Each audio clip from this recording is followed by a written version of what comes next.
అందరికీ నమస్కారం.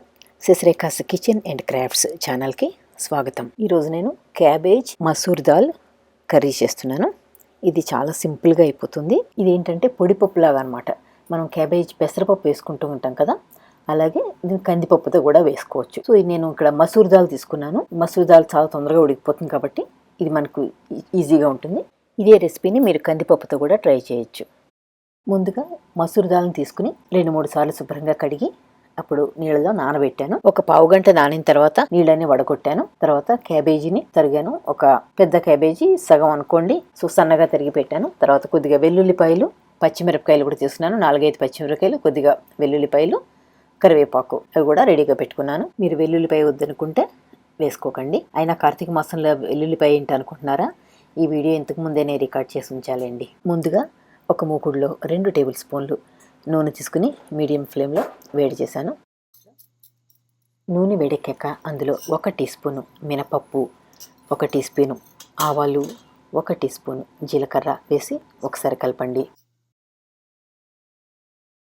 సో ఇందులోనే కట్ చేసి పెట్టుకున్న పచ్చిమిరపకాయలు, వెల్లుల్లిపాయలు కూడా వేసేసి ఆ తర్వాత 1 టీ స్పూను కారం గుండ కూడా వేసాను. కారం గుండ అంటే క్రష్డ్ పెప్పర్స్, అవి కూడా వేసేయండి. ఈ కారం గుండ లేకపోతే 2-3 ఎండుమిరపకాయలని ముక్కలుగా తుంచి వేసుకోండి. కొద్దిగా ఇంగువ, కరివేపాకు కూడా వేయండి.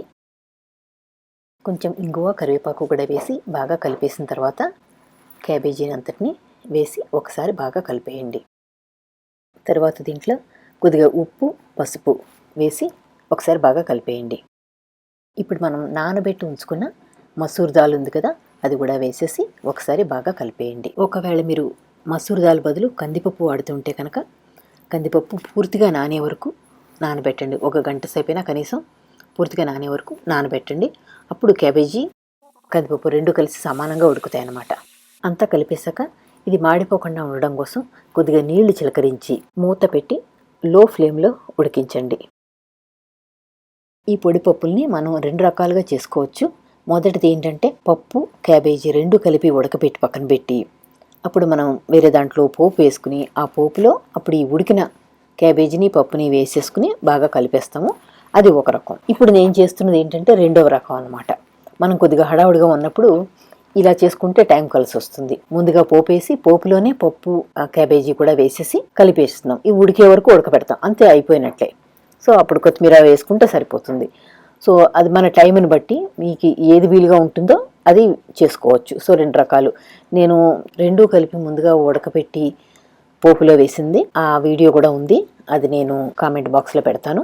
అది కూడా ఒకసారి మీరు చూసుకున్నారంటే 2 రకాలు చేసుకోవచ్చు. మీకు ఏది వీలుగా ఉంటే అది చేసుకోవచ్చు. సో ఈ కూరని మధ్య మధ్యలో మూత తీసి చూసుకుంటూ కలుపుకుంటూ అవసరం అనుకుంటే కొద్దిగా నీళ్లు పోసుకుని కలిపి ఇటు క్యాబేజీ అటు పప్పు 2 కూడా పూర్తిగా ఉడికే వరకు ఉడికించండి. అవసరం అనుకుంటే కొద్దిగా నూనె కూడా వేసుకోండి. ఈ కూరకి అడుగంటే అవకాశాలు ఎక్కువగా ఉంటాయి కాబట్టి కొంచెం బాగా లో ఫ్లేమ్లో పెట్టి ఉడికించుకుంటే బాగా ఫ్లఫీగా వస్తుంది.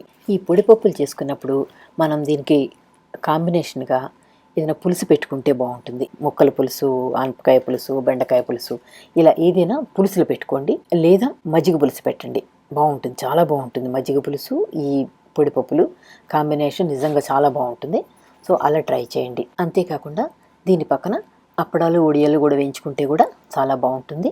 వీటితో పాటు మనం నిమ్మకాయ రసంలో అల్లం ముక్కలు, పచ్చిమిరపకాయల ముక్కలు వేస్తాం కదా, అదొకటి చాలా బాగుంటుందండి. అది మాత్రం ఈ పెసరపప్పులు, క్యాబేజీ వేసుకున్న, కందిపప్పు, క్యాబేజీ వేసుకున్న ఈ పొడిపప్పులు దేనికైనా కూడా అది ట్రై చేయండి, చాలా బాగుంటుంది. నా రెసిపీ నేను కింద డిస్క్రిప్షన్ బాక్స్లో ఇస్తాను, వీలైతే అది చూడండి. అంతా బాగా ఉడికిన తర్వాత సన్నగా తరిగిన కొత్తిమీర వేసి కలిపేసి స్టవ్ ఆఫ్ చేసేయండి. ఈ కూర అన్నంలోకి బాగుంటుంది, లేదా చపాతీలోకి కూడా మనం తినచ్చు. ఇది వెయిట్ లాస్కి కూడా బాగా పనిచేస్తుంది అనమాట. కూర ఎక్కువ వేసుకుని 2 చపాతీలు తిన్నారనుకోండి, లేదా కొద్దిగా అన్నం పెట్టుకుని ఈ కూర బాగా వేసుకొని తిన్నారంటే బాగా కడుపు నిండుతుంది.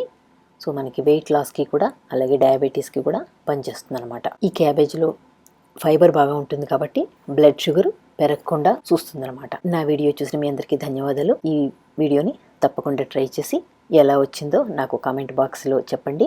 మీ ఫీడ్బ్యాక్ కోసం ఎదురు చూస్తూ ఉంటాను. ఈ వీడియో మీకు నచ్చినట్లయితే లైక్ చేసి, షేర్ చేసి నా ఛానల్కి సబ్స్క్రైబ్ చేసుకోండి. నా ఇంగ్లీష్ ఛానల్లో కూడా మంచి వీడియోలు ఉన్నాయి, అవి కూడా ఒకసారి విజిట్ చేయండి. నా ఫేస్బుక్ లైక్ చేయడం మర్చిపోకండి. మళ్ళీ ఇంకో వీడియోలో కలుద్దాం.